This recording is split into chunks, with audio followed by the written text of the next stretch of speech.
Welcome to Lead Like a Girl, where we are empowering everyday women through our stories.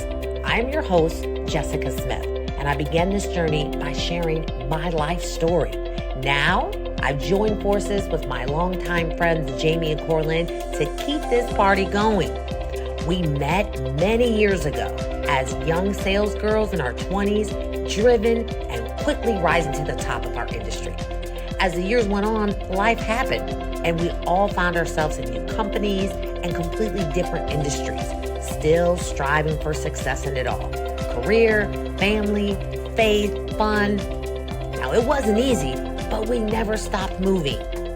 Get ready for our real conversations, inspiring stories, and our big life lessons as we share it all.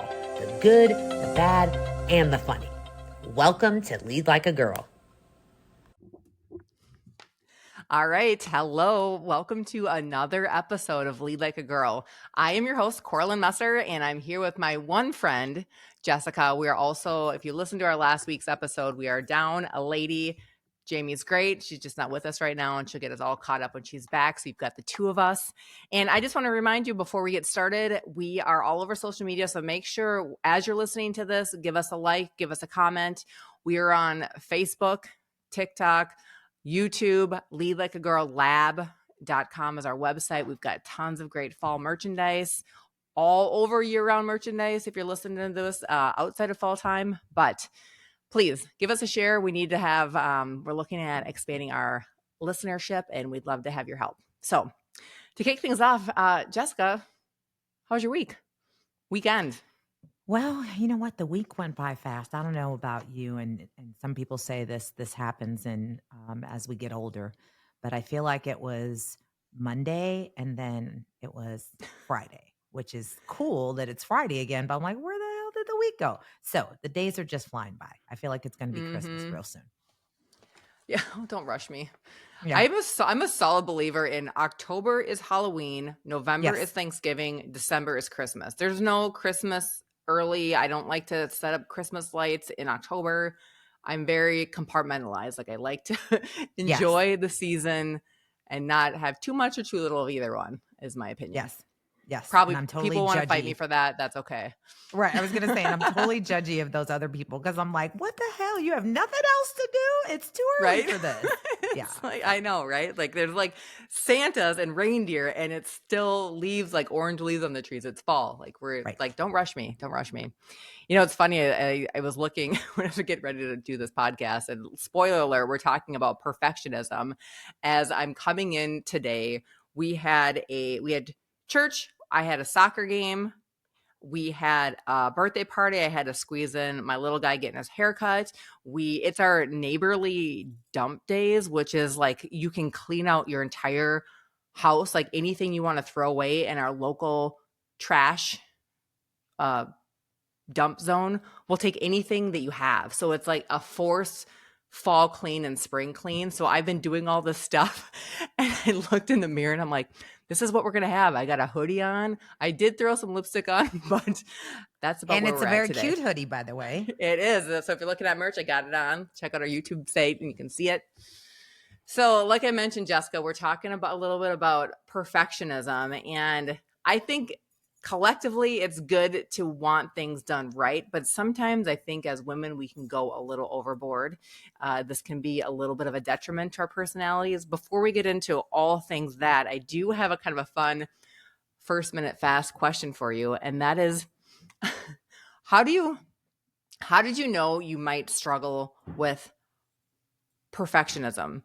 Can you remember something where you're like, oh gosh, like I need to calm this down a little bit? Well, probably all the time, but this is an area where I've worked on this a lot over the years because I identified it. Well, no, someone else identified it and brought it to my attention, but I agreed. But even now, like every day I walk down the stairs and I see, and this might sound a little crazy, that my throw pillows on my sectional sofa, someone has moved them and they go in a very specific You know that order. they've moved them? Yes, because I know they're out of place. I know exactly where each and every one of them go. And so I just go down the stairs and I just walk over and fix them every morning. So I think that's probably a sign. And I'm pretty tidy. I'm not like, eat off the floor, but I just want things to Good. be right. I just want things to be, I guess I want things to be perfect in my house. And I've been working on that for years, but it Uh-huh. just makes me feel good when things are perfect. Yeah, I think that I'm in that same boat, but I am trying to work on it a little bit or a lot over the last several years. I think that the challenge that I felt with having that attitude, I always wanted to have a clean house, but I live with two boys who clean in spurts. I think my husband is clean, but it's like when he cleans well, but in the middle of the clean, there's clutter. Yeah. And so I felt like for a long time early in our marriage, we both have been told that we're very social. We have a decent a number of friend groups, but he'd always want to invite people over, and my response has always been, well, our house isn't clean, we can't have people over. And the bad part about that is what I noticed is that we ended up thwarting ourselves by not wanting to have people over because the fear, like having them think that our house is clean. So we just didn't have people over. So that kind of like changed the little Yeah. course of like our socialness. And so working on something like that was helpful. But I feel like when I was thinking about this, what came to my mind is I remember when our little guy he was probably 3, 4, like old enough to handle Christmas ornaments. And so it was our first year that we got all the Christmas ornaments out and let him just have at it and put whatever he wanted on the tree wherever he wanted it. And after everything was said and done, he went to bed and I looked at the tree and there's just a whole pot of Christmas ornaments all in the same spot. Like they don't match, they're all haphazard. And sure enough, I rearranged that Christmas tree. I made sure like I put them all around. And I don't think anybody noticed, but I feel Right. like that was a little bit of a self-reflection Telltale of, sign. Yes. yeah, I would that agree, Core. so, I'm glad he like, didn't notice because he could have cried that you completely rearranged all of his right, decorating. all of the candy canes. Oh, and ironically, it's just like everything is like where his little 3-year-old self could reach. Like there was nothing Right. up top other than what I put on. But yeah, so That's I funny. think that, yeah, so this concept of perfectionism, I think, as we talk about how to lead like a girl, the challenge is that this world that we live in is that we have careers, we have family, we want to grow personally, we have community and all these different things, and we want to do things right, we want to do things well, we don't want to miss any beat. But what happens is it kind of ties our challenge for perfectionism ties to sometimes our self-worth, Yes. how we behave, how we interact with people, and it can become a huge detriment to even just how we view ourselves. And so I think talking about this is really, it's not only relevant, but it's going to be useful for us to all take a little bit of a Yeah. breather and say, is this something that I struggle with? And is there some things in my life that I can let go? I Yeah. think to start off with, is I feel like we can just talk about this out of the gate, is I think that perfection is a little bit of an illusion. I think that in the era of social media and how everyone puts their best foot forward, I think that a lot of people look like they have everything together, and I Right. guarantee they don't. Right. Right. When I was thinking about this episode, and I'm looking here at my notes and my thoughts about it, because I was really trying to like define it, right? To really get people to understand where this comes from. And I think where I landed was just this belief that we must meet the unreasonable high expectations and standards that we make up in our head.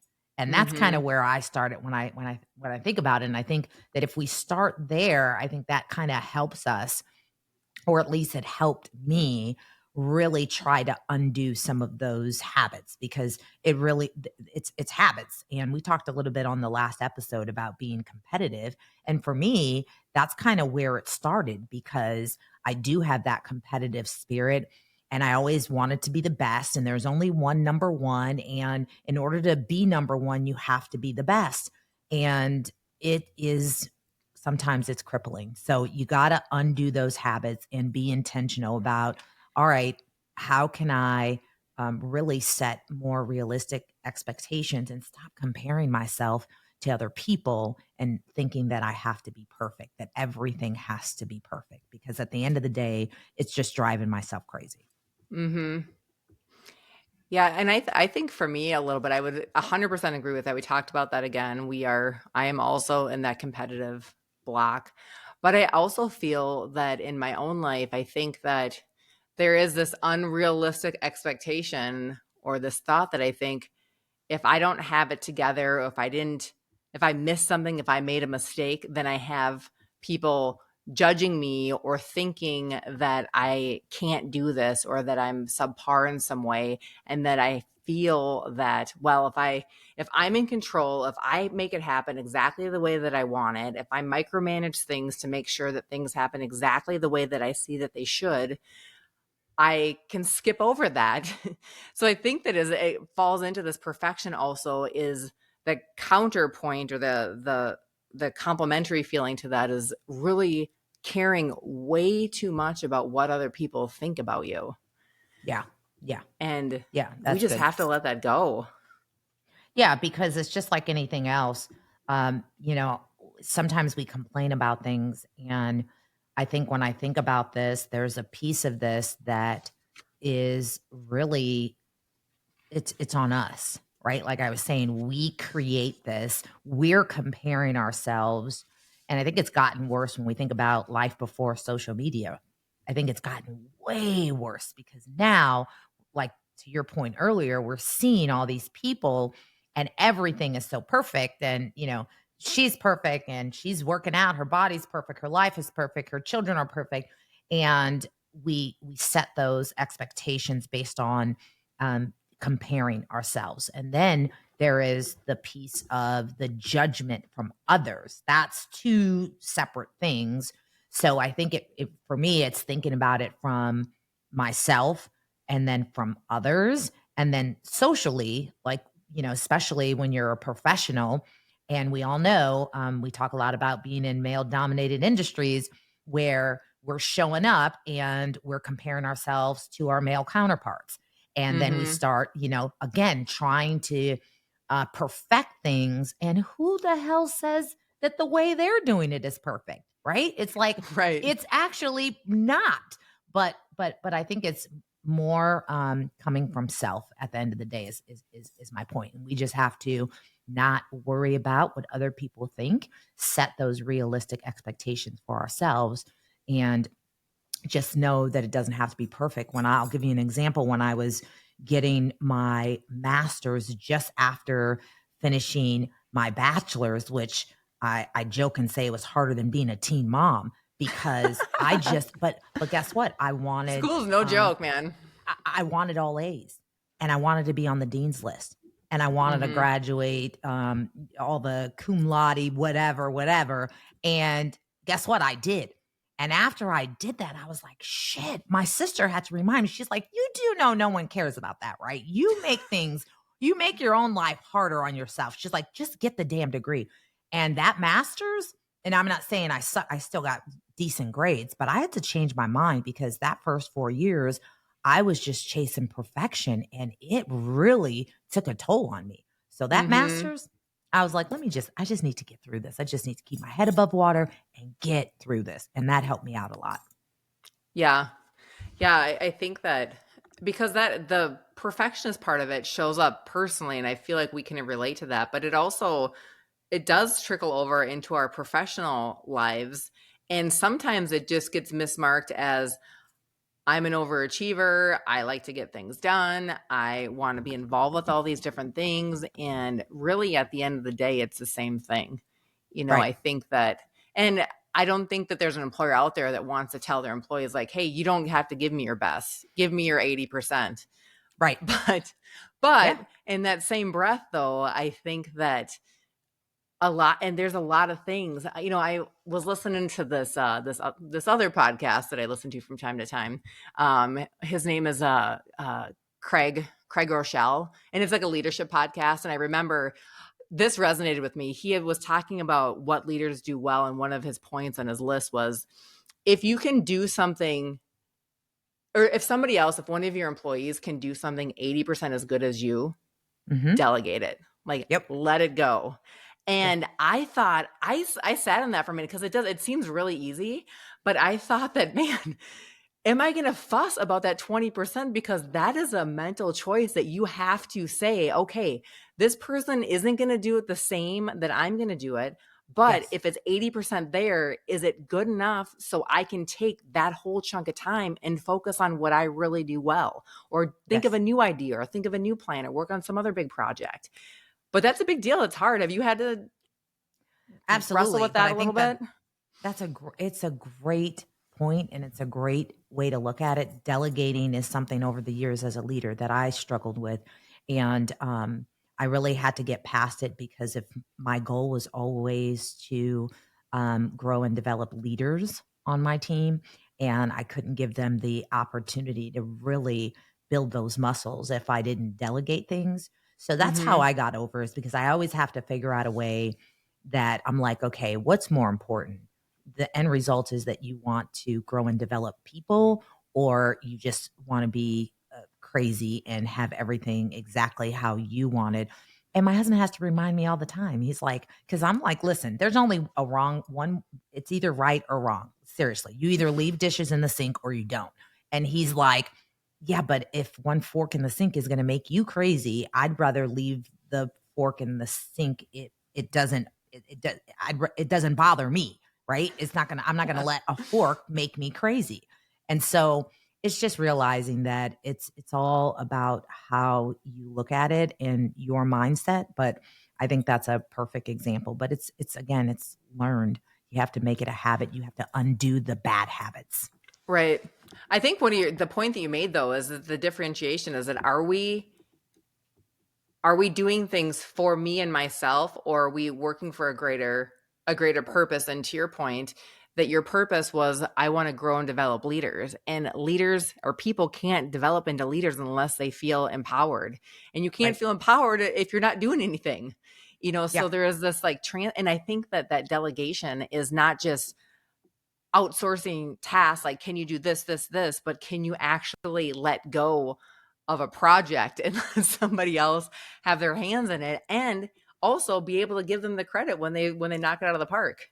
I think that it's a whole mindset change on what are you called to do. Are we just doing tasks, or are we really trying to develop a team that's capable of doing great things? Yeah. And when I was thinking about this too, I was thinking about, like, other than my house, like, what are those areas that I feel like I'm always wanting to be perfect? And when I thought about that, I said, okay, now I've raised 4 boys at this point, 3 of my own and a bonus boy. And that is an area where I think I was really hard on myself. And maybe it was just, starting as a mom. And then I was always feeling like, because all of the kids were 10 years apart, that I should just be that much better now. And so when you think about, I want to be the perfect what, right?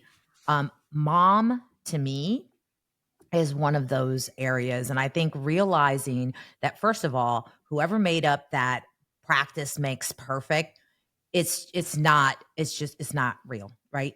We need to really just, like, kill that saying. I get it, and I'm all about practice. I get what we mean, but there is no such thing as perfect. There's no such thing as a perfect mom. There's no such thing as a perfect wife. There's no such thing as a perfect boss. And those are all really, I'll say, positions that I have felt the burden and the anxiety of trying to be perfect in those areas. So I kind of wanted to know your thoughts when you think of that. Where do you think that your perfection really gets inside your head? In which of the areas, if not all of them?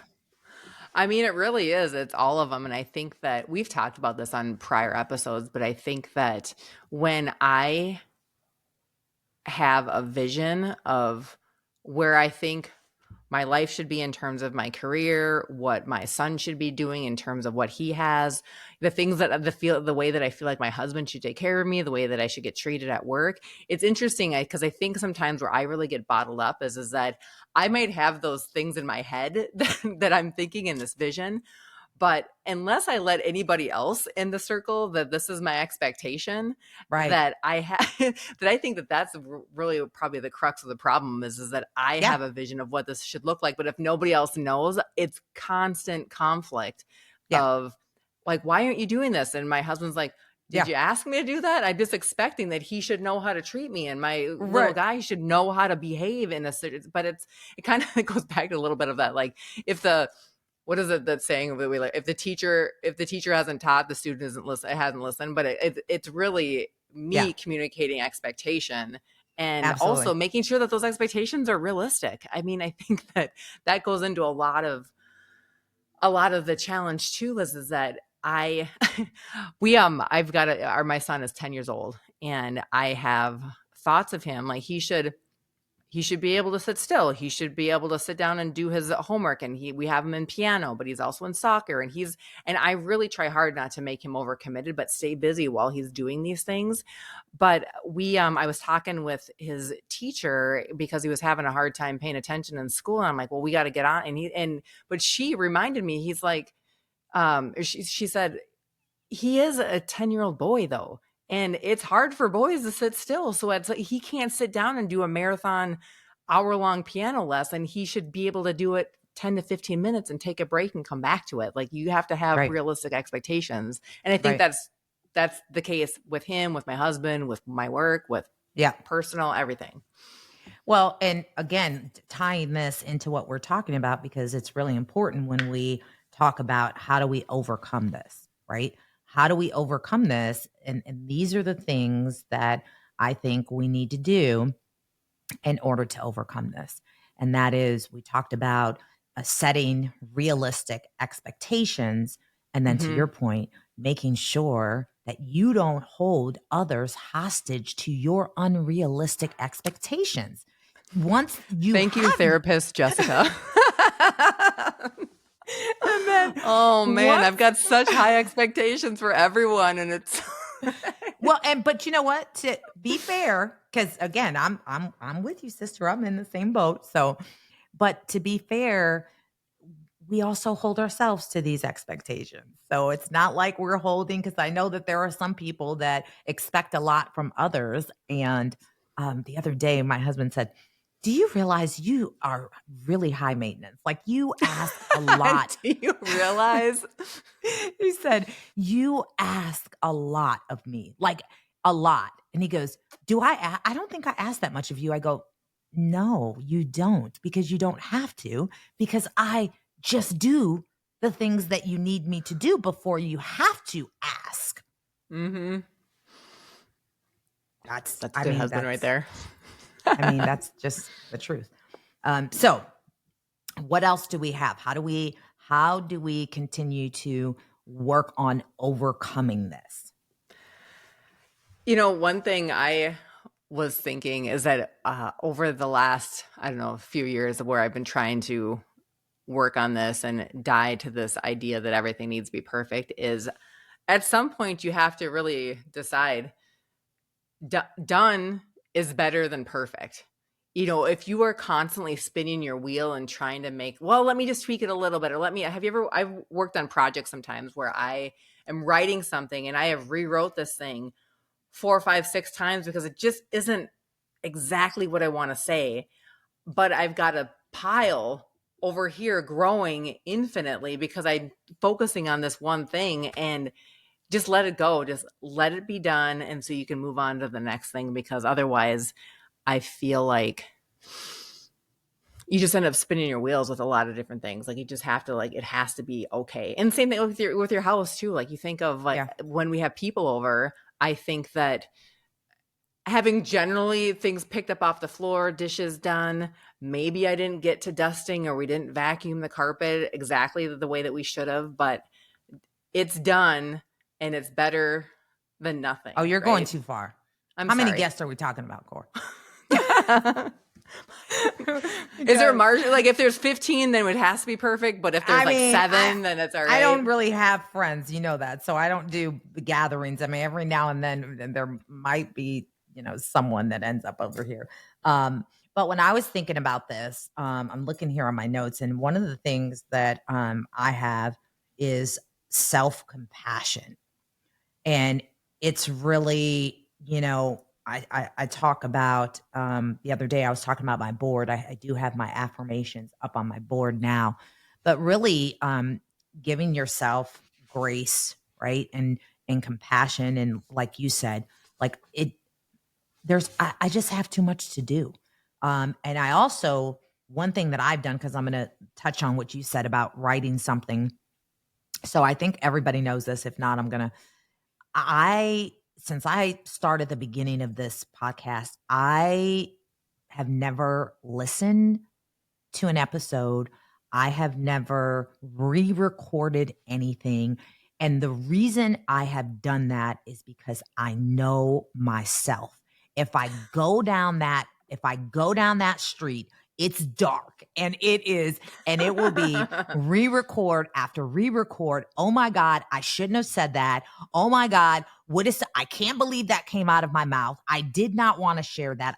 And on and on and on and on. So the same thing when I do videos, I call it one and done. I record you guys, my TikTok videos. I'm committed to recording several times a week now. It is one and done. So I say all that to say, you have to put some rules in place for yourself. And when I am writing something, I'm doing a speech or a talk or something like that, I give myself time and I set time aside to do that. And I have a whole conversation with myself. This is your time to do this, and you better use it wisely because that's all you got. And I know that sounds crazy, but I'm telling you, I stick to it and it helps me. Otherwise, I would do exactly what you just said. And then it's this downward spiral because now I have so much to do. I've neglected 3 other things because I did that. And I just can't, because it's just this domino effect into a dark space where now I'm really feeling like a loser because I had all these things to do and I spent too much time on that task. So put rules in place. Yeah. I think that, to your point, I think that it was such a blessing in disguise. When we first started this podcast, and I'll say for the record, I was just blown away. You don't listen to yourself? I would listen to I listen to our podcast, but it was a hard and fast rule. We were doing one take and there's no edits. And I just thought, what?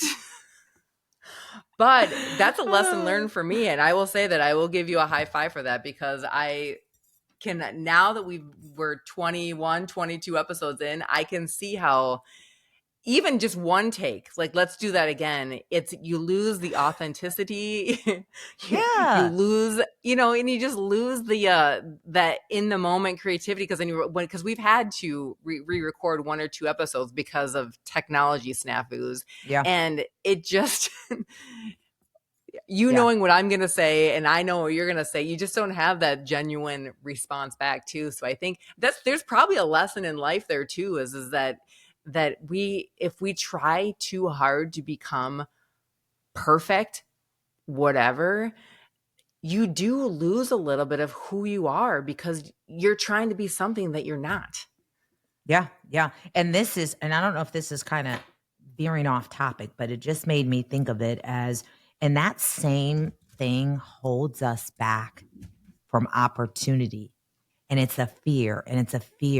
Like, oh, it's not a good time. Oh, we're looking for that same perfection in timing to do things. I've had friends that are like, they've been with a guy for like 15 years and they're still, well, we don't really have a money for a big wedding. And it's like, we're always looking for that perfect timing, and there's no such thing. Just do it. I think that, I mean, if there was a takeaway of this conversation, I feel like that is it. I mean, how many times, I mean, listeners, if you want to comment or let us know after you listen to this, how many times have you missed out on life, on an opportunity because you hemmed and hawed about like, well, I'm just not quite ready yet. Yep. And the whole thing passes you by and you're like, well, crap. I missed that opportunity because you didn't feel like you were ready. So you didn't do it and you lost it. Yeah. And a lot of people don't even get that far to even come to that core.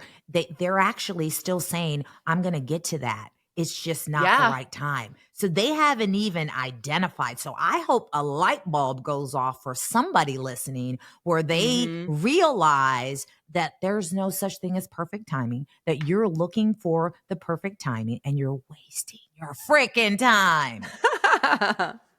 I'll get off. Oh, man. Yes, that is it. That is it. But, and I think that too, with that, jumping in when you're not ready and just giving yourself grace to make a mistake. And that is what being human is about. There is no perfection. We all make mistakes. And what is the thing is like, you either have a success or you have a lesson. There's no failure, right? There you go. It's just, and I know it sounds cliche. Super. Yeah. We have to say it though, because we have to say it and, talk about fake it till you make it. I mean, those are the things that we need to be continuing to tell ourselves, because if not, listen, life's short, right? Every day, someone is not here that thought they would be here yesterday. And I don't know about you guys, but I just want to know that I just, did everything and I didn't worry about, it may not seem like the perfect time, because there's no such thing. So I think this is hopefully you guys found this to be helpful, and maybe someone outside of yourself that really suffers from this and you want to share this episode. Listen, that's what we're here to do. We want to hear from you. We want some feedback on this episode. What are some other things that you want to talk about? As Cor mentioned earlier, Lead Like a Girl Lab, our website. Get your Lead Like a Girl fall swag.